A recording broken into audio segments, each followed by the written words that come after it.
tidak memberitakan Injil adalah berdosa. Karena orang percaya tersebut telah melakukan dosa pasif di hadapan Tuhan. Nah, sedihnya saudara, di akhir zaman ini sangat sedikit sekali orang-orang percaya, hamba-hamba Tuhan yang masih punya kerinduan memberitakan Injil. Dengan demikian pasti sangat banyak orang-orang percaya yang ditemukan Tuhan dalam kondisi berdosa atau dosa pasif di hadapan Tuhan. 5 ayat 23, tolong multimedia tampilkan, ini penting karena saya nggak mau jemaatnya di tempat ini cuma sekedar dengar tapi sebetulnya hatinya bertanya-tanya, cukup banyak kalau salah gimana ya, ngapain nggak beritakan Injil dosa tapi nggak dikasih contohnya. Ada. Hakim 5 ayat 23 ini berkata seperti ini, kutukilah kota Meros, firman malaikat Tuhan, kutukilah habis-habisan penduduknya, karena mereka tidak datang membantu Tuhan sebagai pahlawan. Jadi penduduk Meros itu dikutuk Tuhan karena tidak mau datang membantu Tuhan. Bukan karena mereka menyembah berhala, berzina, bukan. Tapi karena mereka pada waktu perang, yaitu perang suci zaman itu, mereka itu cuma berdiam diri. Padahal Tuhan sudah minta mereka ikut berperang, tapi mereka nggak mau, mereka berdiam diri. Tuhan bilang apa? Kutukilah penduduk-penduduk di kota Meros itu, kutukilah.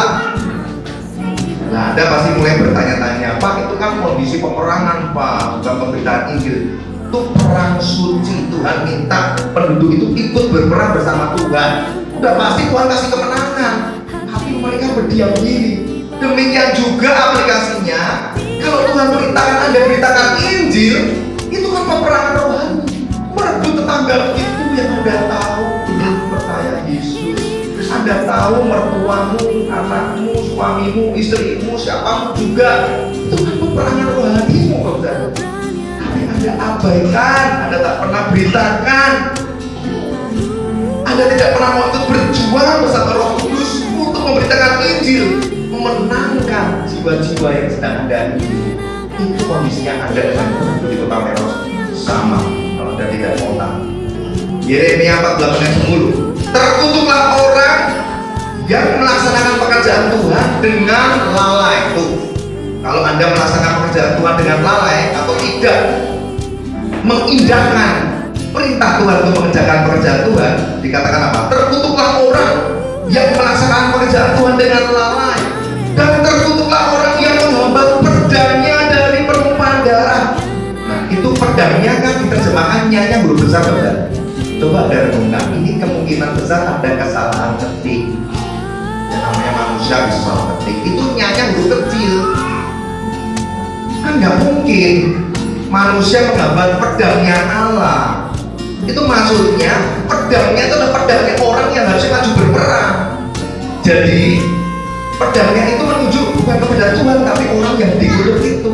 Yeremia 48 ayat 10 itu kondisinya mirip seperti Hakim 5 ayat 23 tadi, di mana mereka harusnya ikut berperang menggunakan pedang mereka, tapi mereka tidak mau melakukannya.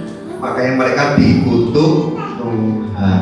Yehezkiel 3 ayat 18, kalau aku berfirman kepada orang jahat, engkau pasti dihukum mati, dan engkau tidak memperingatkan dia atau tidak berkata apa-apa untuk memperingatkan orang jahat itu dari hidupnya yang jahat supaya ia tetap hidup. Orang jahat itu akan mati dalam kesalahannya, tetapi aku, kata Tuhan, akan menuntut pertanggungan jawab atas nyawanya daripadamu. Iya, ayat ini menunjukkan dengan jelas kalau orang yang tidak kita injili, yang Roh Kudus sudah taruh di hati kita, itu kita tak mau taat, tidak mau peduli, tidak mau beritakan Injil dan orang itu binasa, Tuhan akan menuntut pertanggungan jawab atas nyawa orang tersebut kepada hidup. Matius 12 ayat 30, siapa yang tidak bersama aku, ia melawan aku, dan siapa yang tidak mengumpulkan bersama aku, ia mencerai-beraikan.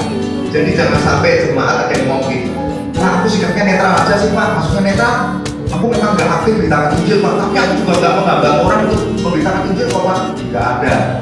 Di hadapan Tuhan cuma ada dua sisi manusia orang percaya, taat pergi bersama dengan Kristus, mengumpulkan domba-domba jiwa-jiwa yang terhilang tersesat seperti visi-misi gereja ini, atau Anda mencerai beraikan menjadi musuhnya Tuhan?